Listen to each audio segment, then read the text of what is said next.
Welcome back, everyone. So if you watched the video yesterday, we talked about some of the price action that's going on behind the scenes, behind those candlesticks to kind of give you an idea of what's going on. And right now, we're seeing something very interesting. If you've been paying attention, since earlier this morning, we have tested the 19-cent mark a few times, and it looks like that it's getting rejected. And I wanted to point out that if you are looking at some of the key indicators here, Dogecoin's open interest, since my last video, if you take a look even at the thumbnail and even at the price action that we're looking in there, it was around 1.29 billion. Now it is roughly at around 1.39 billion, and that's after a slight liquidation. It was actually over 1.4 billion, and this is over $100 million increase overnight, right? So even though the price is getting rejected and having this sideways movement, there's big money being bet that this asset is still going to increase. And I'm going to show you how. We're going to take a look here at the charts to see the comparison between long and shorts. And I'm going to show you that longs are still dominating 3-1, but the big money, a lot of money actually, is being bet that this asset is going to increase over time. So what we're seeing here, we're still seeing a lot of swapping going on.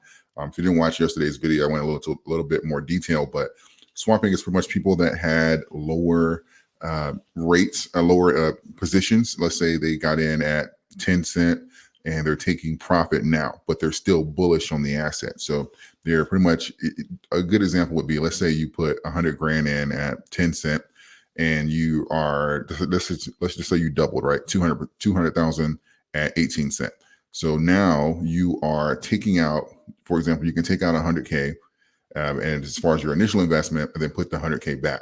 So while overall that is a decrease in your position, you're still bullish on the actual asset. So we're seeing things like that kind of just tamper with the actual price. So we're bumping around that 18 and 19 cent mark. And also, if you take a look here at across the crypto market, Bitcoin's red today. There's a lot of coins that are green, but you'll see that Dogecoin is above Cardano right now, above ADA, and it actually had higher trade volume than Solana in the last 24 hours. So sometimes because of all the swapping and the numbers being mixed around, it can kind of be misleading to what's actually going on. But there is a great positioning that's taking place behind the scenes. So this is the open interest mark around 1.39 billion after the sell-off. We were over 1.4 billion. Remember, this is less than 24 hours since my last video that we've seen this position take place.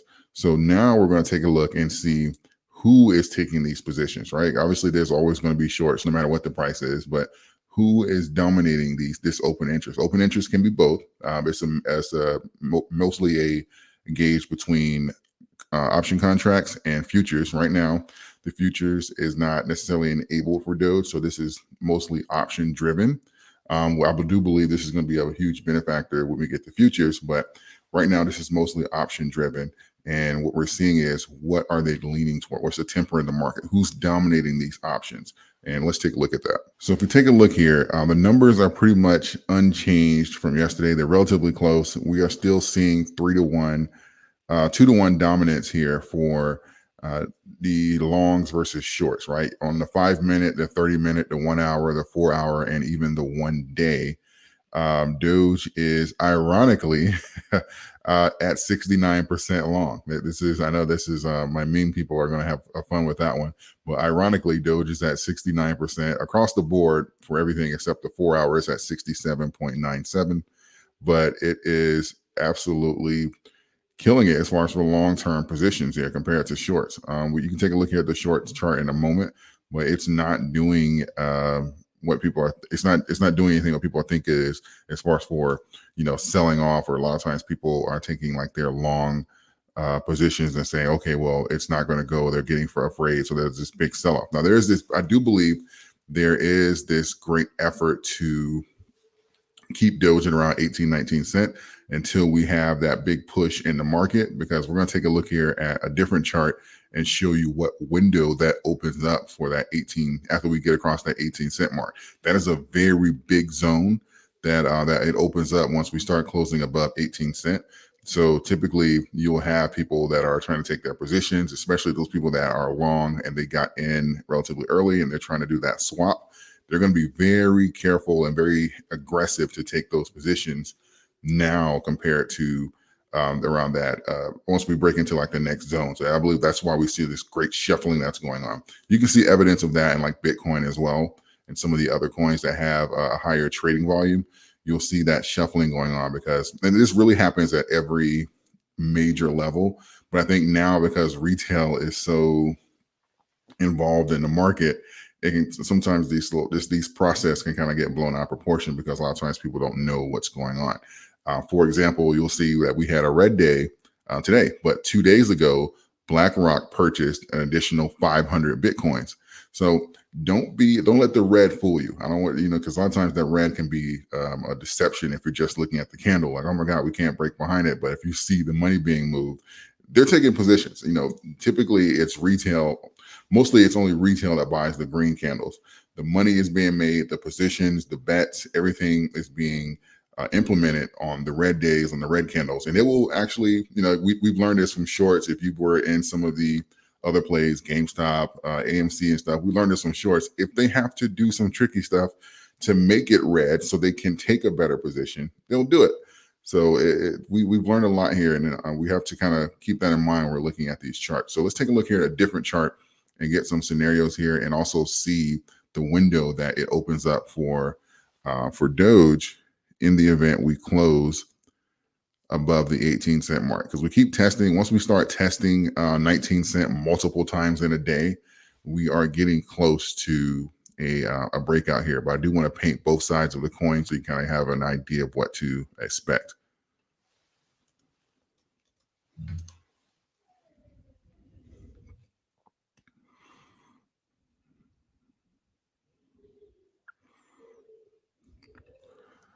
So if you're looking at this right now, you are looking at our current price action right now at around 1830.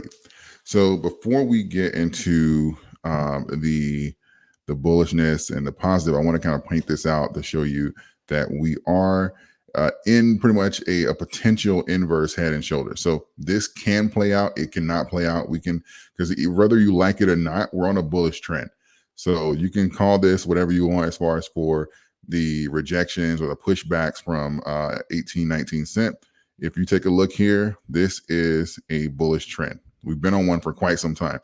Let's see, since the 20th, right? We're in day 7 of a bullish trend. So, and with only 2 red days out of 7. So you can take that as you want. I know sometimes people get frustrated because it's the same 18, 19 cent number, but we will have many numbers like this, whether that's 25 cent or 50 cent. Some numbers are going to be battlegrounds. Let's take a look, ask the people about BTC and 70, they shot above it and now they're battling it again. Sometimes that happens. But I want to just point this out that we are in a potential inverse head and shoulder. So what does that mean? That means that we have the potential to do another shoulder. Now, the deepest part about this is, so if you're looking for, can I get a great deal on Doge and stuff? Typically, the deepest part of a head and shoulder pattern is obviously the head, which we've already completed. So this typically, an inverse head and shoulder is the opposite of a head and shoulder pattern. A head and shoulder pattern is typically a bearish trend. Inverse is a bullish trend. So typically what you are doing is you're trying to break through a strong resistance point, which I think we can all agree that 18 cent is, and you will do something like this, shoulder, head, and then you have another dip for the shoulder, and then you take off. Typically that's an inverse head and shoulder. Excuse my my art here, but that's typically how that works. And normally if you take a look, let me get this off. I don't want to draw anymore. Okay. So, and normally if we are looking at some of those patterns, they typically hold up relatively well. Now, again, this could not play out. We can continue this bullish trend here, but I wanted to point that out because we've done 2 of the 3 formations. So I want to just necessarily give you both so that you can kind of make your own hypothesis, because, I don't like to necessarily paint one side of the coin and just be hopium and all that. So you kind of get an idea. But if we take a look here at what this chart opens up, this, I want to go to somewhat of a macro, is where we are right now. I just zoom out. It's the same chart. We are right here at around the 18 cent mark. This is the next zone. And again, if you're using the 0.50, that'll put you somewhere at around 26 cent. But this is why I made that video the other day saying that this zone opens up 26 to 30 cent, like high 29, 29.5. Let's just say 30 cent. That this next zone is much bigger than the previous two zones that we've been in. Right, the zone that we've been in, as far as for this gap and volatility here, is nothing compared to the size of this zone. So this is why this is such a battleground where we are right now. A lot of times people just focus on where we are and not focus on the next level to see, okay, why is this level giving us so much trouble? Because when this goes, we're going to have a completely new battleground going forward. The points of retest and all that kind of stuff. 18 cent will be a great floor. Don't get me wrong. I love that the positive side of what's going on right now, because I know sometimes people get frustrated around 18 cent. The positive side of this is that floor on 18 is going to be incredible. The transactions that's taking place in 18 cent, the options that are placed in 18 cent. So yeah, let's just say we go to 25 and we get rejected. There's a lot of people who are going to have averages at around 18 cent, and they're going to be very comfortable adding to those positions at around 18 cent. That is how you build a strong floor. So this time that we spent here is not in vain going forward, especially if we're going to go into the 20s and start testing some of those higher numbers. You're going to be grateful that that 18 cent gave us trouble and not 15 cent or 12 cent, right? The closer you are to that current point of resistance, the smaller the range for the reach for liquidity. So, it's going to be I think it's a very positive thing going forward here, even though it's kind of frustrating now. So this is I gave you the bearish as far as for a slight push down and forming that other shoulder. This here would be the bull. This range here will certainly be the bull going forward and having that 26 to 30 window just opened up here. And if you take a look here, price gets very volatile, right? And we say, okay, well, what's the next point of resistance here? Once we have those gaps, these gaps typically fill relatively quickly. So we have, based off history, a point around 22 cent, which we got rejected off of the 21 during that when they were covering those short positions. So that's kind of true. So we can say 22 can potentially give us some trouble. But other than that, it's really just gap material until we get around 29.40. Like all of this here, all this information is just gap. These are very big volatile movements. And if history repeats itself, we can see something like that. But what we know about now is that this trend is more aggressive than normal. When we go on a bullish trend, it's very bullish. Again, the streak we have here, the streak we're on now, only 2 of the 7 days are red. So, and we can say 22 or 25 may give us some trouble, but remember what happened at 12 cent. The charts predicted that we were going to have some trouble at 12 cent going forward. And so that's why I made the video. Hey, we're probably going to have some pushback at around 12 cent. And what happened? No pushback, right? So it's, sometimes, nothing's 100%. No, the charts are, can't necessarily chart whales, psychology. Sometimes it's a great indicator, but it's not God. So, even if it's 22 or 25, we could completely blow past that and have a FOMO or something and go straight to 30. So you kind of you can't chart FOMO. That's one thing that you cannot absolutely chart. So let's take a look here at shorts, just to kind of give you the candlesticks behind the numbers we saw earlier. And we see the increase in positions here. This is why we're at 69 across the board instead of like 70, 71, but overwhelmingly bullish going forward here. Shorts here, this is going to put us in a great position because they are increasing slightly, but not aggressive. 9.11 cent on the day, 11% on the day. So everyone is increasing their positions. The bulls are increasing their positions and the bears are increasing their positions. So this is a very When I start seeing this here and things start to not be stagnant behind the scenes, I know it's not going to be long before we get movement on the actual candle. This is the great position taking that you can kind of look at going forward. We'll take a look here at BTC. I know last I looked earlier, it was in fact red. It is still red. That 70 mark, even though Bitcoin was above it, it's still pushing down below it. So this is not what we're seeing is not exclusive to Dogecoin. This is happening across the board. Let me see if Bitcoin shorts are still smarter than Doge shorts. Let's see. Oh my God. Bitcoin shorts are going through the heavens right now. Huge candle today, 137.07. So Bitcoin shorts are definitely taking positions here on being bearish. So they're hoping to get a breakdown. So we may actually get that shoulder here, because when I checked earlier, this candle wasn't this size. So we may actually get that shoulder. Matter of fact, let's go back and take a look now. We see that those shorts are running into to Bitcoin. And typically, I was having this discussion with someone in the live chat yesterday. Normally, you'll see like one last sell-off around the halving, and then you have that that run to the heavens. So if that does in fact happen, you can potentially see that other shoulder here, which, and they're not always even, but let's just say something like that, right? So around that 14, 15. So you can kind of have like that last hoorah around there. But for the people that's praying for like the 8 cent and the 6 cent and the 10 cent, extremely unlikely.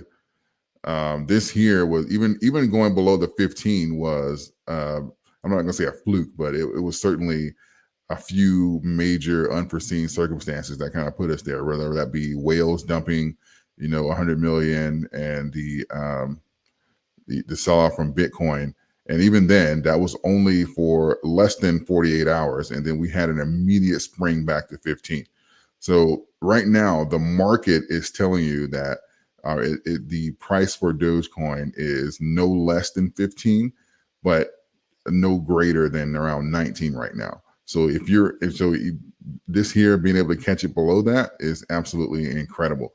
So we'll see as far as for this trend here, because the thing about it is when you're trying to say this next shoulder may play out, it may be a very weak shoulder because the pressure behind this run is a lot stronger. So let me go back. Oh, it's still on. So let's just say it goes something like this, and it may be a shoulder like that.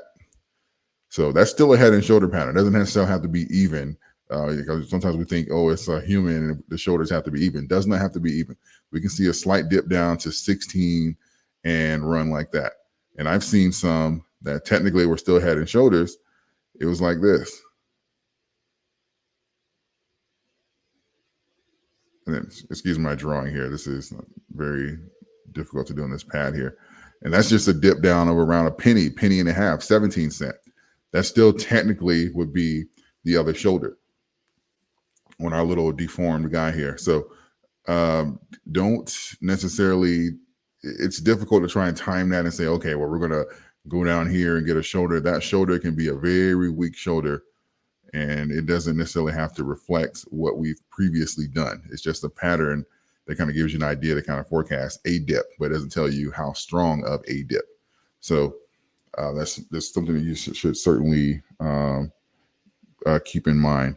So what we're looking for going forward is going to be the possibility of that second shoulder forming, but also keeping in mind that the whales and the big money are taking positions behind the scenes. So that's why the tone of this video is don't be fooled by what you're seeing.